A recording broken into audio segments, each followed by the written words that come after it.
আজকের live update দেখি ফরেক্স মার্কেটে কোন কোন কারেন্সি পেয়ারে কী ধরনের ট্রেডিং সেটআপ আমার ছিল এবং এই সপ্তাহের শুরুতে কী ধরনের প্রেডিকশন তৈরি করতে পারে মেজর কারেন্সি পেয়ারগুলো সেগুলো এক নজর সবাই দেখে নেই।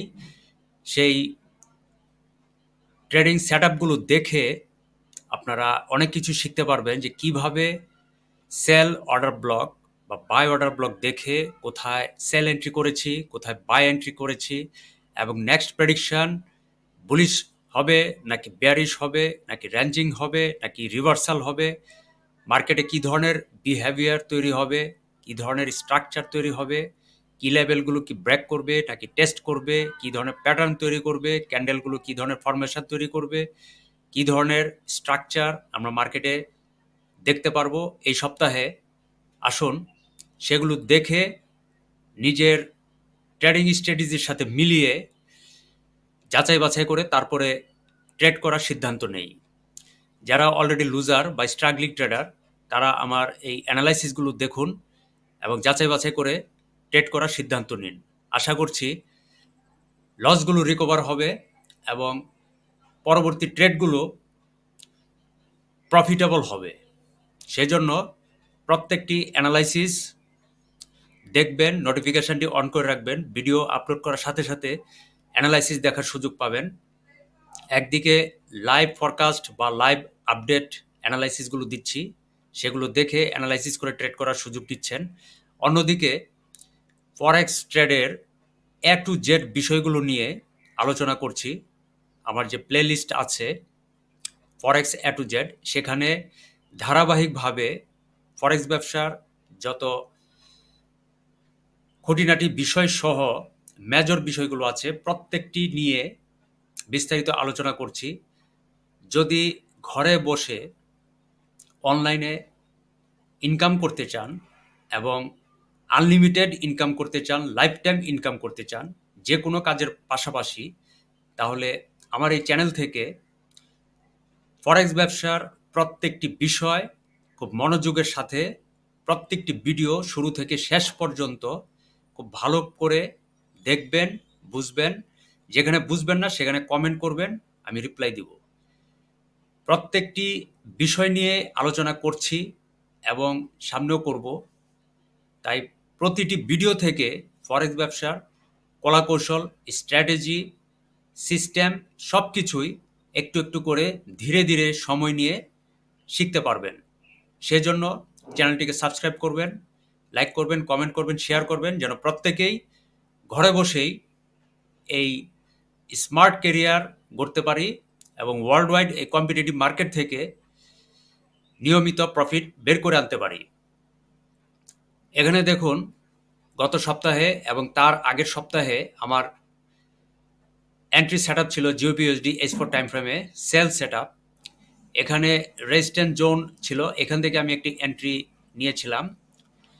তারপরে প্রাইস এখানে বেয়ারিশ কন্টিনিউশন করে নাই, এখানে সে কিছুটা পুলব্যাক করেছিল, কিন্তু এখানে একটি রেজিস্ট্যান্স থাকায় এই রেজিস্ট্যান্স জোনটির উপরে এসএল সেট করে রেখেছিলাম, ফলে রেজিস্ট্যান্স জোনটিকে সে ব্রেকআপ করে নাই এবং নতুন করে হায়ার হাই তৈরি করে নাই, বুলিশ স্ট্রাকচার সে তৈরি করে নাই। আমার ধারণা মার্কেট এখান থেকে পুনরায় বেয়ারিশ কন্টিনিউশন করবে। সেজন্য এখানে নতুন আরও একটি সেটআপ পরবর্তীতে আমি রেখেছিলাম। এখন এই মুহূর্তে আশা করছি যে নেক্সট প্রেডিকশন এই সপ্তাহে বেয়ারিশ কন্টিনিউশন করবে।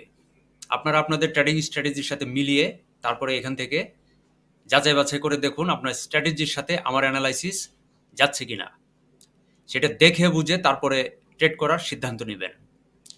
এবার আসি ইউরোএসডি একই অবস্থা। উপরে এখানে রেজিস্ট্যান্স জোন ছিল, এই রেজিস্ট্যান্স জোন দেখে আমি এখানে প্রথমে একটি সেল এন্ট্রি করেছিলাম, তারপরে আরও একটি সেল এন্ট্রি করেছিলাম। এই রেজিস্ট্যান্স জোনটিকে সে ব্রেকআপ করতে পারে নাই, ফলে হায়ার হাই করতে পারে নাই। সেজন্য এখানে আমি সেল মোডে এখনও আছি। এখানে প্রাইস কিছুটা পুলব্যাক বা রিট্রেস করছে এবং নেক্সট প্রেডিকশন এখান থেকে বেয়ারিশ কন্টিনিউশন করবে, ফলে এখানে সেল সেটআপ সঠিক ছিল এবং এভাবেই আছে। এরপরে USD Swiss franc, USD Swiss ফ্রাঙ্কেও আমার ২ টি সেটআপ ছিল। ১ম এ একটি করেছিলাম এবং পরে আরো একটি করেছি। এখানে এই সাপোর্ট জোনটিকে সে ব্রেকডাউন করতে পারে নাই। ফলে বেয়ারিশ স্ট্রাকচার সে তৈরি করতে পারে নাই। সেজন্য এখানে বুলিশ সেন্টিমেন্টে আছি। ফলে এখানে ২ টি বাই এন্ট্রি আমার করা আছে।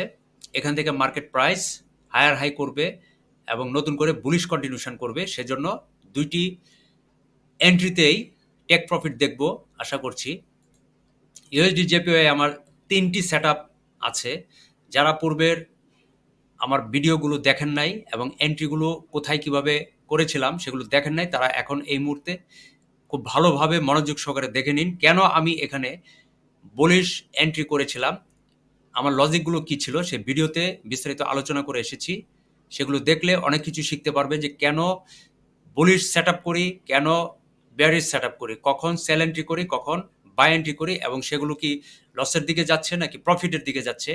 প্রত্যেকটি অ্যানালাইসিস দেখলে সেখানে নতুন কিছু শিখতে পারবেন এবং অ্যানালাইসিস কিভাবে সঠিক হয় সেটা শিখতে পারবেন, সেই কৌশলগুলো আয়ত্ত করতে পারবেন। এরপর আপনি নিজে নিজেই বাই অথবা সেল এন্ট্রি করবেন এবং দেখবেন যে আপনার এন্ট্রি প্রফিটের দিকে যাচ্ছে কিনা। এখানে দেখুন ৩টি বাই এন্ট্রি সেটআপ আমার ছিল, প্রত্যেকটিতেই প্রফিটের দিকে যাচ্ছে। এখানে আমার বাই এন্ট্রি ছিল, এখানেও বাই এন্ট্রি ছিল এবং পরবর্তীতে আরও একটি বাই এন্ট্রি করেছি। দেখতে থাকুন টেক প্রফিট হিট করে কিনা। এরপর আসি ইউএসডি ক্যাড। ইউএসডি ক্যাড এখানে একটি সাপোর্ট জোন ছিল। এই সাপোর্ট জোনটিকে সে ব্রেকডাউন করে নাই। ফলে এখানে নতুন করে লোয়ার লো কন্টিনিউশন করে নাই, বেয়ারিশ স্ট্রাকচার সে তৈরি করে নাই। বাট এখানে সে টেস্ট করছে। আমার ধারণা যে সে এখানে টেস্ট করছে, এখানে সে রিজেক্ট করবে, পিন তৈরি করবে, উইক টেল তৈরি করে মার্কেট পরবর্তীতে বুলিশ কন্টিনিউশন করবে, অর্থাৎ হায়ার হাই শুরু করবে। অর্থাৎ নেক্সট প্রেডিকশন এখানে বুলিশ তৈরি হবে। এখানে একটি সাপোর্ট জোন আছে, এই সাপোর্ট জোনটি সে টেস্ট করছে। এই সাপোর্ট জোনের নিচে সেল স্টপ লস আরও কিছুটা বাড়িয়ে রাখলাম, কারণ আমি এখানে কনফিডেন্ট যে নেক্সট প্রেডিকশন এখান থেকেই বুলিশ মোমেন্টাম তৈরি করবে। ফলে এখানে হায়ার হাই তৈরি হবে এবং এক সময় এসে এই সপ্তাহে অথবা আগামী সপ্তাহে এসে যে কোনো সময় সে টেক প্রফিট সে হিট করবে, কারণ এখানে সে সাপোর্ট জোনটিকে ব্রেকডাউন করে নাই এবং ধারণা করছি যে ব্রেকডাউন করবে না। তাহলে অবশ্যই সে বুলিশ কন্টিনিউশন করবে। এরপর আসি অস্ট্রেলিয়ান ডলার। অস্ট্রেলিয়ান ডলারে এখানে ২টি সেল সেটআপ আমার ছিল, দুটিতেই কিছুটা প্রফিটের দিকে যাচ্ছে এবং আশা করছি নেক্সট প্রেডিকশন এখান থেকে বেয়ারিশ কন্টিনিউশন করবে, অর্থাৎ নতুন করে সে লোয়ার লো স্ট্রাকচার তৈরি করবে। এই মুহূর্তে প্রাইস কিছুটা পুলব্যাক বা রিট্রেস করছে। এর আগে এখানে যে রেজিস্ট্যান্স জোন ছিল, এই রেজিস্ট্যান্স জোনটিকে সে ব্রেকআপ করতে পারে নাই। সেজন্য আমি কনফিডেন্ট যে নেক্সট প্রেডিকশন অস্ট্রেলিয়ান ডলারে বেয়ারিশ কন্টিনিউশন করবে। আপনারা আপনাদের ট্রেডিং স্ট্র্যাটেজি মিলিয়ে দেখুন মার্কেট প্রাইস অস্ট্রেলিয়ান ডলার কি বুলিশ স্ট্রাকচার তৈরি করবে নাকি বেয়ারিশ স্ট্রাকচার তৈরি করবে। আমি আমার স্ট্র্যাটেজি অনুসারে এখানে বেয়ারিশ সেটআপ করে রাখছি এবং অপেক্ষায় আছি আজকে কালকে অথবা এই সপ্তাহে আগামী সপ্তাহে সে এখানে টেক প্রফিট হিট করবে। এরপর আসি নিউজিল্যান্ড ডলার, প্রায় একই রকম। নিউজিল্যান্ড ডলারের ২টি সেল সেটআপ আমার করা আছে গত সপ্তাহে এবং তার আগের সপ্তাহে ২টি এন্ট্রি আমি করে রেখেছি। দুটিতেই বেয়ারিশ সেন্টিমেন্টে আছি, কারণ এখানে রেজিস্ট্যান্স জোন আছে। এই রেজিস্ট্যান্স জোনটিকে সে ব্রেকআপ করতে পারে নাই, নতুন করে বুলিশ স্ট্রাকচার তৈরি করতে পারে নাই, হায়ার হাই তৈরি করতে পারে নাই। ফলে খুব স্বাভাবিকভাবে সে এখানে লোয়ার লো তৈরি করবে, অর্থাৎ বেয়ারিশ স্ট্রাকচার সে তৈরি করবে এবং সে বেয়ারিশ স্ট্রাকচার তৈরি করছে। পরবর্তী যে সেটআপটি এখানে এসএল ছুঁই অবস্থা ছিল, বাট এখানে আমি অনুপস্থিত ছিলাম। যদি থাকতাম তাহলে এসএলটাকে কিছুটা বাড়িয়ে এখানে উপরে সেট করে রাখতাম। যাই হোক, এসএল সে হিট করতে পারে নাই। এখন সে টিপি হিট করবে বলে আশা করছি, তাই এখানে ২টি এন্ট্রিতেই বেয়ারিশ কন্টিনিউশন করবে।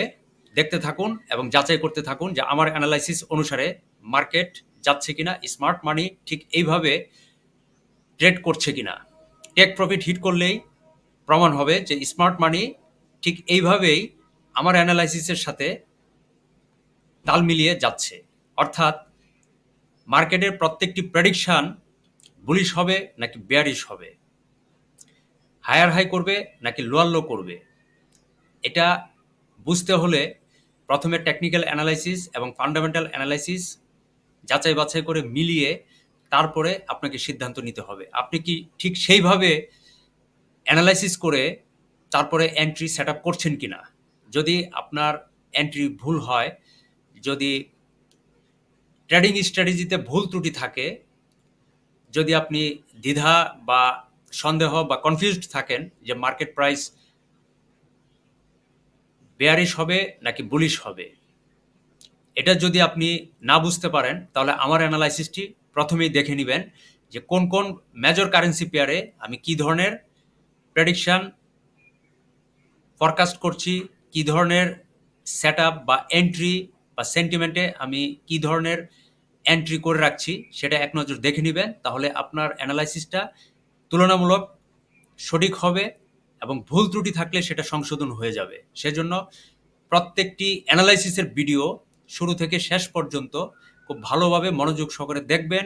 কেন আমি এখানে বুলিশ সেট আপ করছি, কেন আমি বেয়ারিশ সেট আপ করছি, কেন সেল এন্ট্রি করছি, কেন বাই এন্ট্রি করছি, মার্কেট প্রাইস কখন বাই এন্ট্রিতে যাচ্ছে, কখন সেল এন্ট্রিতে যাচ্ছে, কখন ডিস্ট্রিবিউশন ফেজ তৈরি করছে, কখন রেজিস্ট্যান্স জোন তৈরি করছে, কখন সে সাপ্লাই জোন তৈরি করছে, কখন সে অ্যাকুমুলেশন ফেজ তৈরি করছে, কখন সে ডিমান্ড জোন তৈরি করছে, কখন সে সাপোর্ট জোন তৈরি করছে, কখন সে বুলিশ স্ট্রাকচার তৈরি করছে, কখন সে বেয়ার স্ট্রাকচার তৈরি করছে। প্রত্যেকটি বিষয়, প্রত্যেকটি অ্যানালাইসিস করার সময় আমি বলে যাচ্ছি, সেগুলো মনোযোগ সহকারে শুনলেই শিখতে পারবেন আশা করছি। এরপর গোল্ডে আমার এখানে 3টা সেট আপ আছে, 3টাই এখানে সেল সেট আপ। এখানে রেজিস্ট্যান্স জোন আছে, এই রেজিস্ট্যান্স জোনের উপরে এর আগে সবগুলোতে আমি এসএল উপরে সেট করে রেখেছি। এসএল সে হিট করতে পারে নাই, এই রেজিস্ট্যান্স জোনে সে বারবার সে টেস্ট করেছে, ফিরে এসেছে এবং সে এখানে বেয়ারিশ কন্টিনিউশন করার জন্য কিছুটা পুলব্যাক বা রিট্রেস করছে। সুতরাং নেক্সট প্রেডিকশন এখানে বেয়ারিশ হবে, অর্থাৎ স্মার্ট মানি এখানে সেল এন্ট্রি করবে। সেজন্য আমি এখানে সেল সেন্টিমেন্টে আছি, ফলে আমার 3টা সেট আপ এখানে সেল এন্ট্রি দিয়ে রেখেছি। এবং নেক্সট প্রেডিকশন আজ হোক, কাল হোক, আগামী সপ্তাহে হোক বা এই সপ্তাহে যে কোনো সময় হোক, আমি টেক প্রফিট হিট দেখব আশা করছি। সবাই সঙ্গে থাকুন এবং একসাথে সবাই মিলে যখন অ্যানালাইসিস করবেন, অ্যানালাইসিসগুলো যখন দেখবেন, বুঝবেন, আশা করছি যে প্রত্যেকটি অ্যানালাইসিসে আপনার ভুল ত্রুটিগুলো সংশোধন হয়ে আসবে, পিছনের লসগুলো রিকভার হবে, আপনার কনফিডেন্ট তৈরি হবে, আত্মবিশ্বাস আসবে, আপনি সাহস পাবেন এবং একটা পরিষ্কার ধারণা পাবেন যে না, ফরেক্স মার্কেটে আসলেই প্রফিট হয় যদি সঠিকভাবে অ্যানালাইসিস করা যায়, যদি ট্রেডিং স্ট্র্যাটেজি সঠিক থাকে এবং আমার এন্ট্রিটা যদি সঠিক হয়, তাহলে প্রফিট নিশ্চিত এবং সেটা কন্টিনিউ, সেই প্রফিটেবল ট্রেডগুলো আমরা ধরে রাখতে পারবো। এই ধরনের একটা মন মানসিকতা নিজের ভিতরে তৈরি করা খুব জরুরি। সেজন্য প্রত্যেকটি অ্যানালাইসিস দেখবেন এবং ব্যাখ্যা বিশ্লেষণগুলো, লজিকগুলো শুনে রাখবেন, মনোযোগ সহকারে সেগুলো অ্যাপ্লাই করবেন এবং যাচাই বাছাই করুন আমার অ্যানালাইসিস অনুসারে মার্কেটে স্মার্ট মানি যাচ্ছে কিনা। ধন্যবাদ সবাইকে।